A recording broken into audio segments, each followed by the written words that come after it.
nous avons visité ce chantier pour but de comprendre la vie des métiers du bâtiment.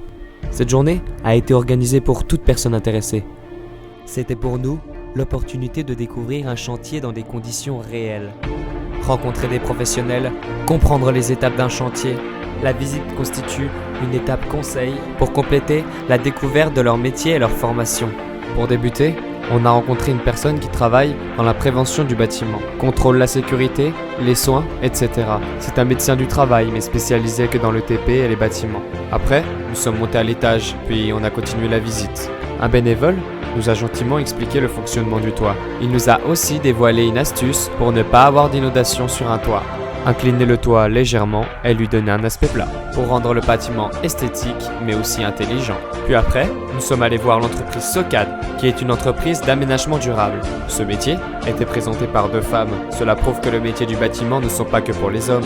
Les femmes nous ont raconté que leur métier était constitué de diverses choses. Pour débuter, c'est eux qui ont l'obligation de trouver un terrain qui s'adapte à l'environnement.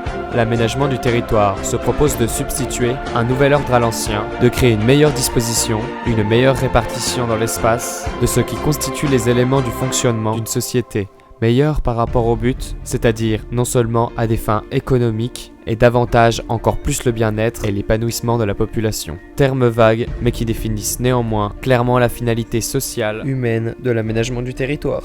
Après cette entreprise, nous sommes allés voir l'architecte du chantier, le seul qui a été choisi par un concours qui constituait à faire le meilleur croquis et la meilleure idée. L'architecte nous a expliqué brièvement son travail.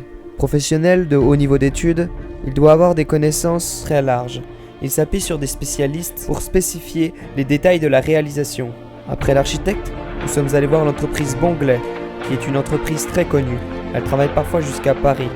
Leur domaine, revêtement de sol, plâtrerie, revêtements muraux, peinture, isolation, étanchéité, habillage de façade, produits pour la maison, plafond, peinture intérieure, peinture extérieure, ravalement de façade, revêtement de sol et isolation thermique par l'extérieur. Ils travaillent beaucoup pour de grandes structures, sur de grands bâtiments.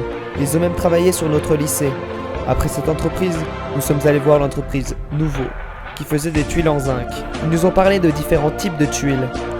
Mais leur métier consistait surtout à préserver les tuiles des monuments historiques. Pour finir, nous sommes allés voir l'entreprise GCBAT, qui est l'entreprise qui s'est occupée de la construction et de la structure du bâtiment. Avec ma classe de PFEG, nous avons vraiment aimé le concept. Bientôt pour une prochaine visite.